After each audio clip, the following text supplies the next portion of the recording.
Well, the beginning of this year's Trail to Tour did start off on a little bit of the wrong foot, but to bring you there, I need to bring you all the way back to summertime of last season.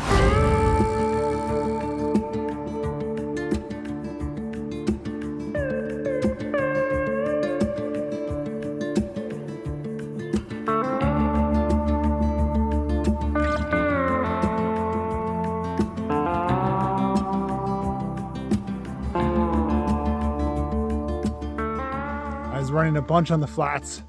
I was in Canada and the US in a very flat bit of the country, and I wasn't able to get any mountain time in, so all my running was on the flats, which led to a bit of a niggle in one of my hips, which, yeah, you know, when the training gets up, the volume gets up, niggles are gonna happen.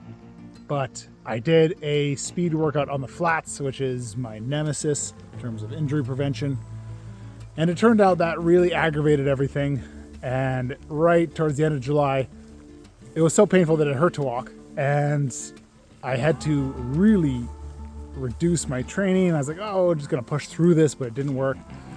I went for one long run, and it took about 10K for the hip not to be extremely painful and be running around like Lionel Sanders. That would tell most people that Sanders is safe, but we cannot say, because the imbalance in the regularity of his form is now exacerbated greatly by the fatigue.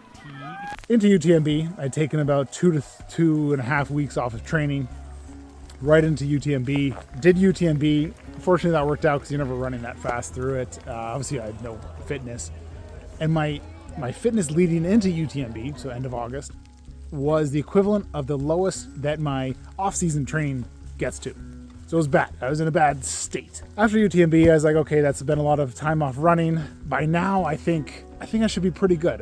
My hip should be healed, so I got back to running September through September, and it wasn't. My hip was still bothering me. It was still an issue. So I talked with my coach, and we decided to take even more time off. So we took even more time off. Now I haven't run very much in 2 months. August and September I've hardly run, apart from UTMB. So it was time for some baselining. Well, it's October 7th or 8th, hard to tell. It's tour training, starts now.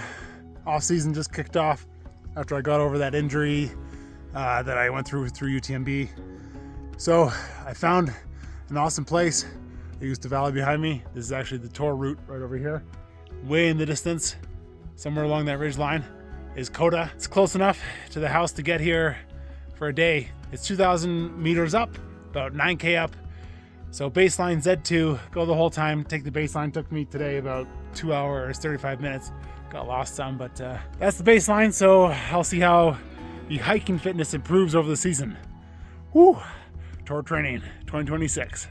The good thing about not having run for 2 months and being so out of shape is that your baselines are very low and you can set the bar really low. So you see a lot of progress through the year, which is very rewarding. While the baseline was so low, I was just happy to be running again, because when an injury lasts that long for me, I always find, am I ever gonna run again? Because it's hard to even remember what running feels like without the pain. Usually in September, October, I'm still recovering from the tour, which just happens mid-September, and I don't have the mental capacity or even the physical capacity to get back out there in the mountains. So I've been taking full advantage of that, having the capacity, not the fitness, but the capacity to get back out there. I have been able to been checking out new routes around Augusta Valley, as well as the Susa Valley.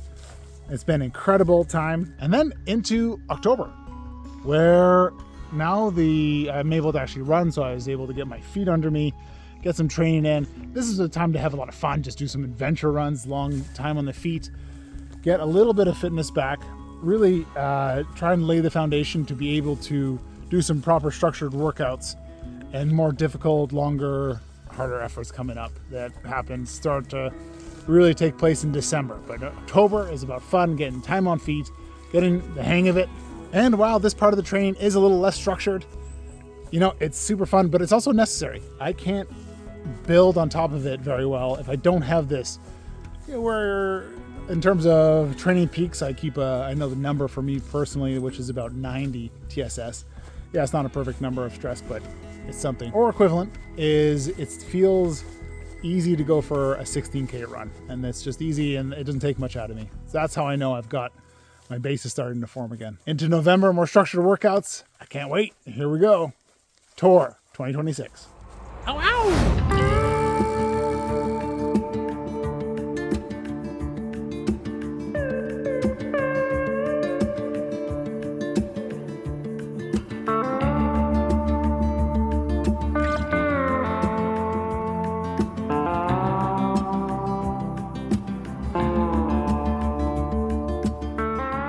Hey, and thanks for watching. Really appreciate it. Any questions, comments, do leave them below.